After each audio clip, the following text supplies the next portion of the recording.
College of commerce Wardha के e learning platform पे आप सभी का स्वागत करती हूँ। दोस्तों, हम हमारे तीसरे यूनिट के अंतिम पड़ाव में आ पहुँचे हैं, जहाँ हमें अध्ययन करना है संगठनात्मक संघर्ष का।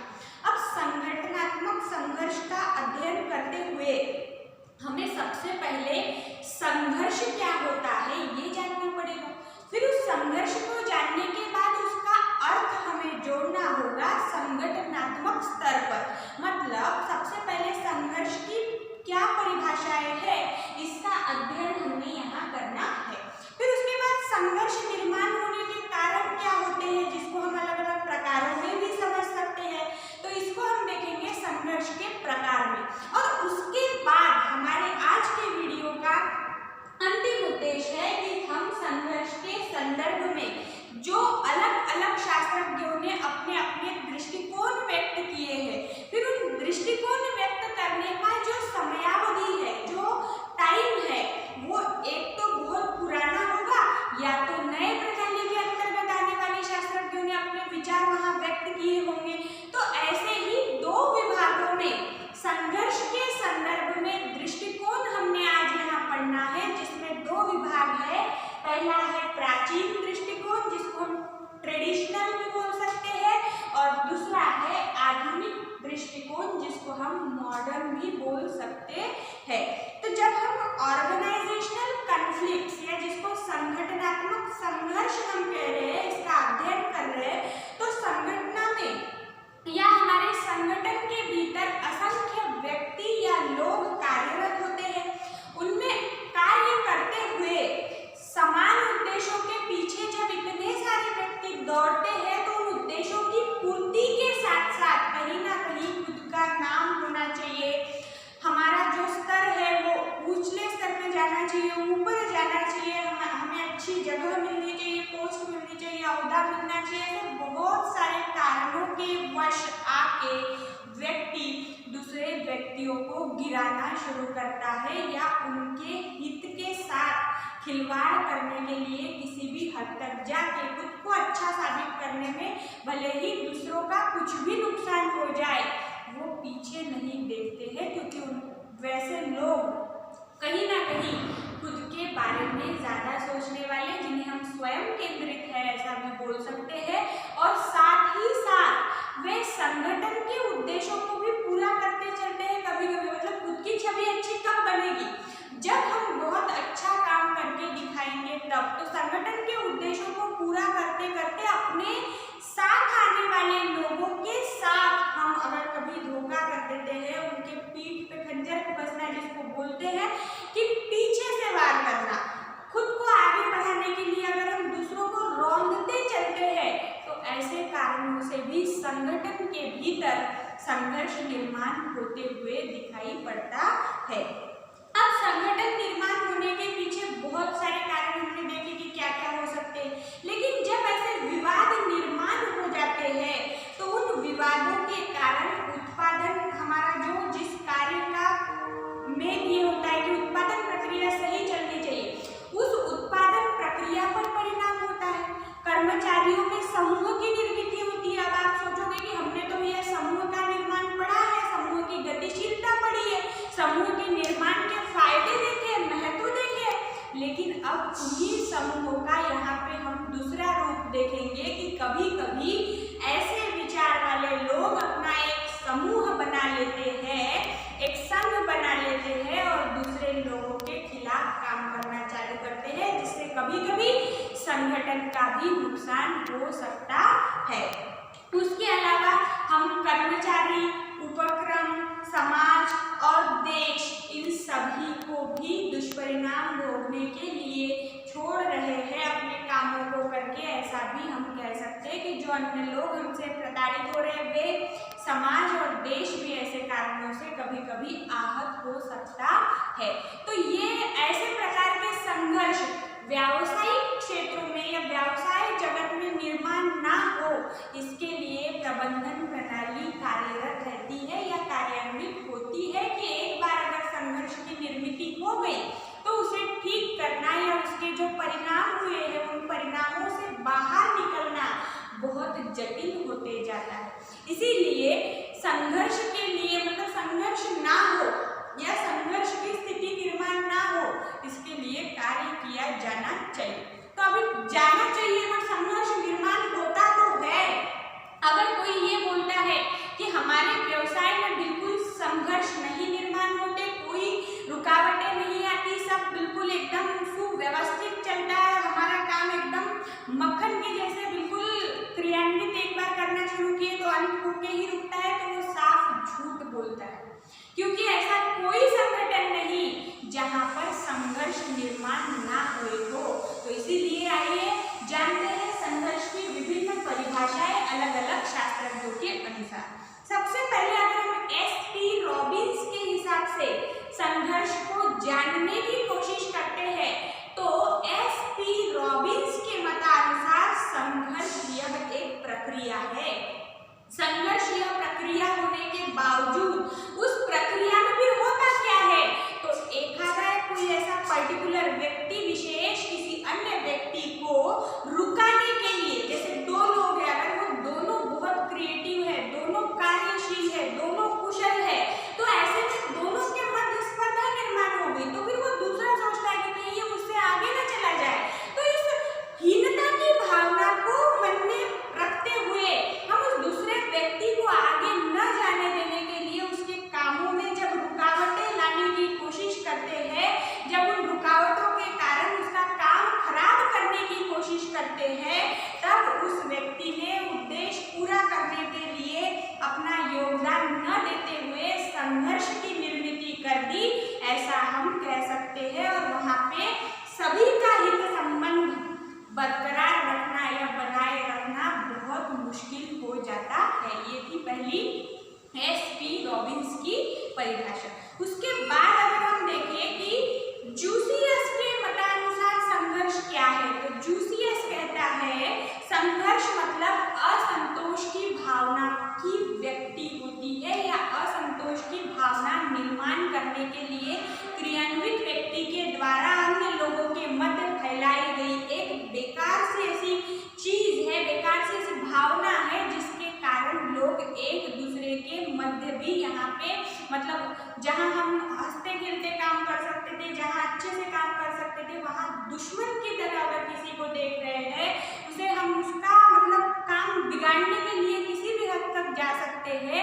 ऐसी भावना जब निर्माण होती है तो उसे असंतोष की भावना कहते हैं और संघर्ष यह एक असंतोष की भावना है, ऐसा कहना है जूसियस का। उनके अनुसार असंतोष के कारण मानव का जो मतलब कार्यरत जो मानव है उसका अनुभव अच्छे से ज्यादा बुरा ज्यादा जमा होते जाता है, व्यापक बनते जाता है और उसी के कारण असंतोष की भावना बढ़ती जाती है और उसके कारण जो उसके इर्द गिर्द रहने वाले लोग हैं उनसे वो टूटता जाता है, उनमें कोई सलोखा नहीं रहता और केवल संघर्ष वहाँ पर कार्यान्वित होता है, दूसरा कोई भी भाव वहाँ कार्यान्वित होते हुए हम नहीं देख सकते।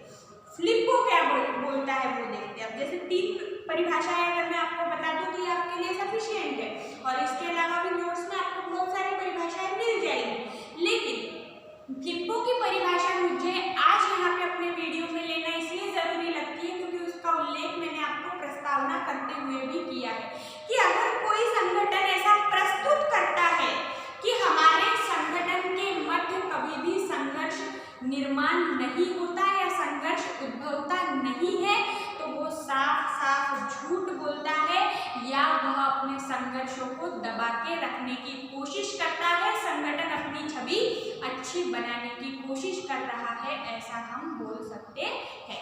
तो आज हमने यहाँ पे एस.टी. रॉबिन्स के हिसाब से, फ्लिपो के हिसाब से, जूसियस के हिसाब से संघर्ष का क्या तात्पर्य है, ये अलग अलग आयामों से उसका अध्ययन किया। उसके पश्चात हम देखते हैं कि संघर्ष के प्रकार क्या क्या हो सकते हैं। अब अगर हम संघर्ष के प्रकारों की बात करें तो सबसे पहला संघर्ष है रचनात्मक संघर्ष। रचनात्मक संघर्ष में संगठन में निर्माण होने वाले संघर्षों के कारण संगठन के कार्य की गति में बढ़ोतरी होती है। मार्क माय वर्ड्स, मेरे शब्दों को अधोरेखित कीजिएगा अपनी कॉपी में। क्या कहा मैंने कि रचनात्मक संघर्ष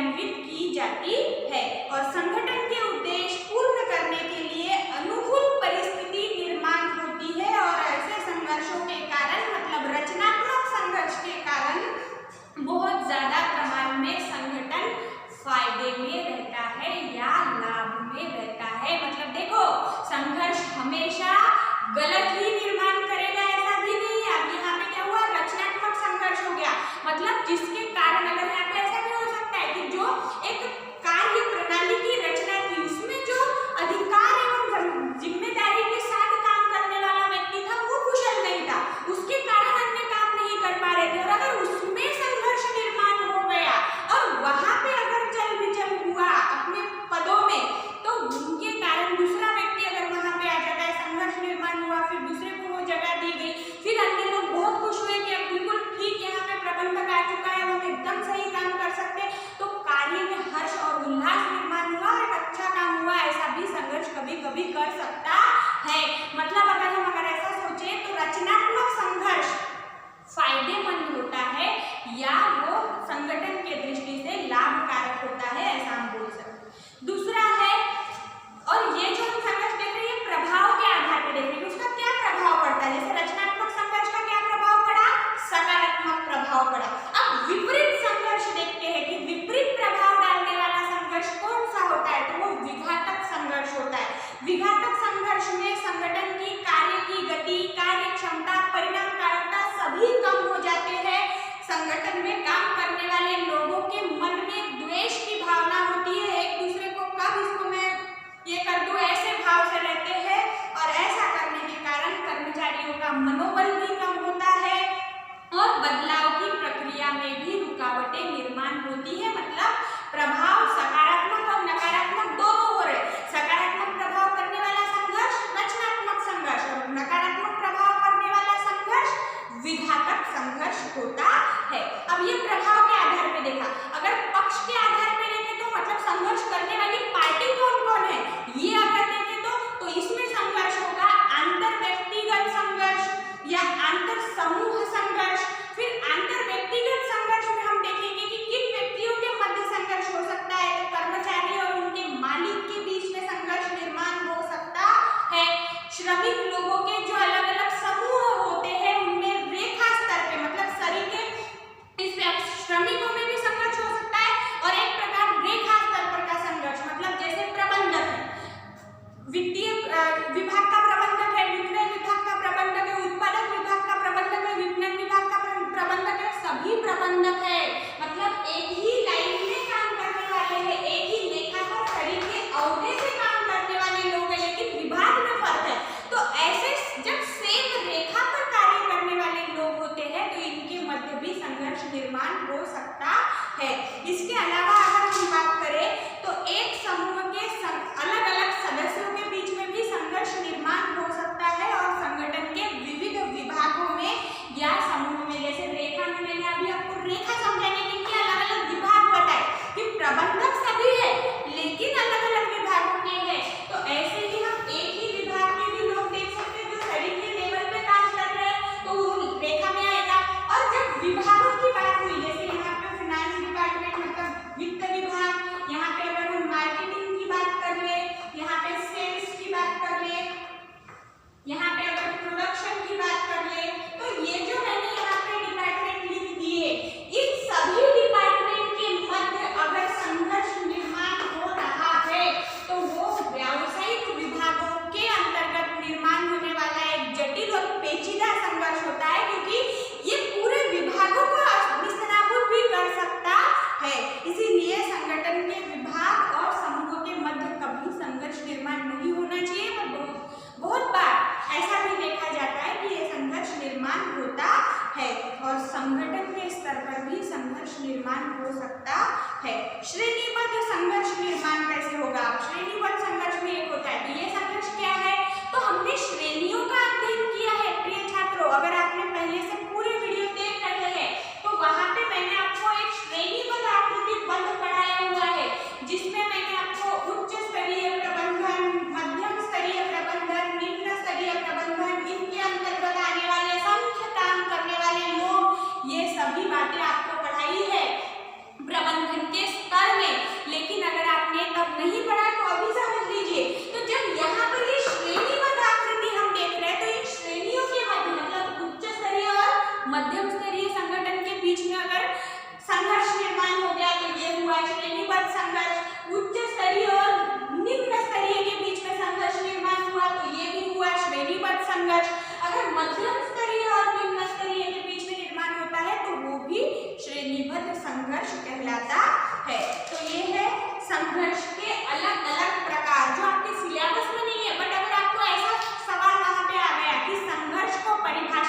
कीजिए।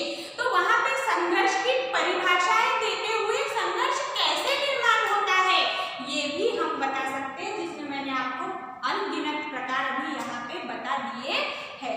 उसके बाद है संघर्ष के संदर्भ में विविध शास्त्रज्ञों का दृष्टिकोण। और ये जो बात है ये आज हमारे लिए पढ़ना बहुत जरूरी है, ये आपके सिलेबस में भी दिया हुआ है, बहुत जरूरी बात ये है। तो संघर्ष के संदर्भ में विभिन्न शास्त्रज्ञ क्या कहते हैं, तो इसमें सबसे पहला संगठनात्मक संघर्ष के संदर्भ में अनेक प्रबंधन शास्त्रज्ञों ने अपने अध्ययन के आधार पे मूलभूत जो अध्ययन की फलश्रुति निकली, जो बात उस अध्ययन से निकल आई, उसके आधार पे अपने मतों को प्रतिपादित किया है, अपने मतों को रखा है। तो उन मतों को कैसे रखा, तो कुछ प्राचीन शास्त्रज्ञों का मत हमें देखना है और कुछ यहाँ पे आधुनिक स्तर पे मतों का अध्ययन करना है। सबसे पहला अगर प्राचीन दृष्टिकोण का अध्ययन हम करते हैं तो प्राचीन दृष्टिकोण में प्राचीन प्रबंधक शास्त्रज्ञों ने संगठनात्मक संघर्ष को एक उपक्रम के दरमियान रहने वाला या उपक्रम के भीतर आने वाला असाधारण, अत्यावस्थ और मतलब जो एकदम जिसको हम बोलेंगे कि जो किसी एक आकृति बंध में नहीं आ रहा, मतलब जो असाधारण लेवल पे है, अत्यावस्था है उसकी, मतलब सही ठीक तरीके से नहीं हो रहा है, और उसकी जो हम जिसको बोलेंगे कि एक डिसिप्लिन जो होता है वो वहाँ पे बिल्कुल दिखाई नहीं पड़ता। जब संगठन में जो एक सुव्यवस्था होती है उसको न पालते हुए कार्यों को बिगाड़ने की कोशिश की जाती है और बहुत सारे नकारात्मक तथा विघातक परिणाम देने वाली प्रक्रियाएं की जाती है, तो ऐसे संघर्ष की प्रक्रिया को संगठन के दृष्टिकोण से हम हर तरीके से, हर आयाम से हानिकारक है ऐसा कहते हैं। और वे संघर्ष जो संगठन है उसके लिए हानिकारक या गलत परिणाम देने वाले निर्माण होते हैं। करके ही ऐसे संघर्षों को टालने के लिए प्रबंधन ने जो वैसे संघर्ष निर्माण न हो ऐसे कार्य करने की जरूरत होती है। और संघर्ष निर्माण अगर हो जाता है तो उसने वह प्रबंधक ने वह संघर्ष जो निर्माण हुआ है उसे छुटकारा पाने की कोशिश करनी चाहिए, उसको दरपने की कोशिश करनी चाहिए, उसको रोकने की कोशिश करनी चाहिए। नहीं तो उपक्रम में कर्मचारी अतिरिक्त मतलब अपना कुछ ज्यादा का फायदा पाने के लिए, जैसा मैंने शुरुआत में कहा था ना कि जो सरीखे विचार वाले लोग हैं, जो लाभ खुद का करना चाहते हैं, ऐसे लोग एक गुट बना सकते, एक ग्रुप बना सकते, एक समूह बना सकते।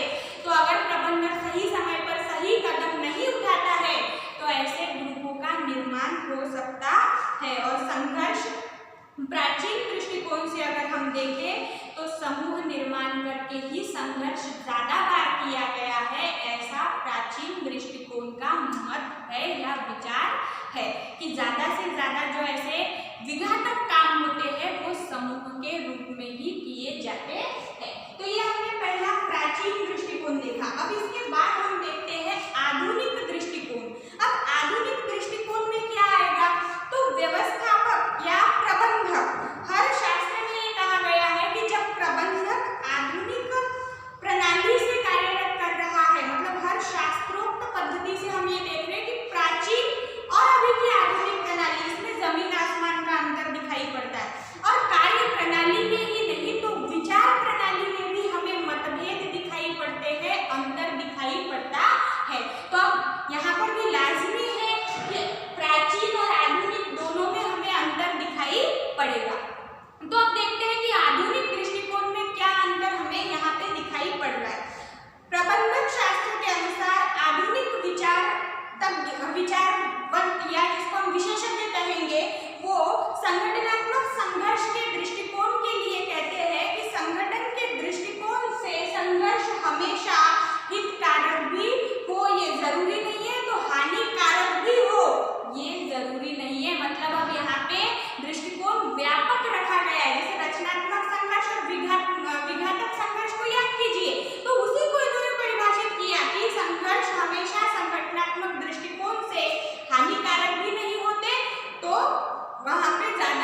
होती है, ऐसा आधुनिक दृष्टिकोण है। जैसे हम कहते हैं कि जहाँ पे 4 बर्तन है वहाँ पे आवाज तो आएगी ही आएगी, मतलब जहाँ बर्तन अगर है तो बर्तन आपस में उन बर्तनों की भिड़ंत भी होगी और आवाज भी आएगी। अगर हाथ में 4 चूड़ियां पहन रखी है तो उन चूड़ियों की आवाज एक दूसरे को टकराने के कारण आएगी ही आएगी। वैसे ही जहाँ पर 4 लोग हैं वहाँ पर उनके मतभेद या मनभेद होंगे ही होंगे। ऐसा काम या मत आधुनिक दृष्टिकोण से यहाँ पे मत प्रकट करने वाले लोगों ने व्यतीत किया हुआ है या व्यक्त किया हुआ है।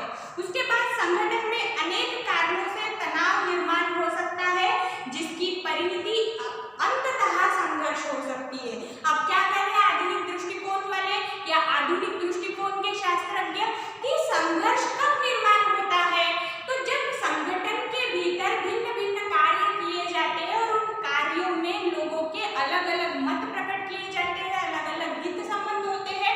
ऐसे परिस्थिति में वहां पर उस संघर्ष की निर्मिति होती है और एक संघर्ष निर्माण होकर कार्यप्रणाली वहां पे कार्यप्रणाली में रुकावट आ सकती है। तो ये अभी हमने देखा कि आधुनिक और प्राचीन में क्या फर्क था।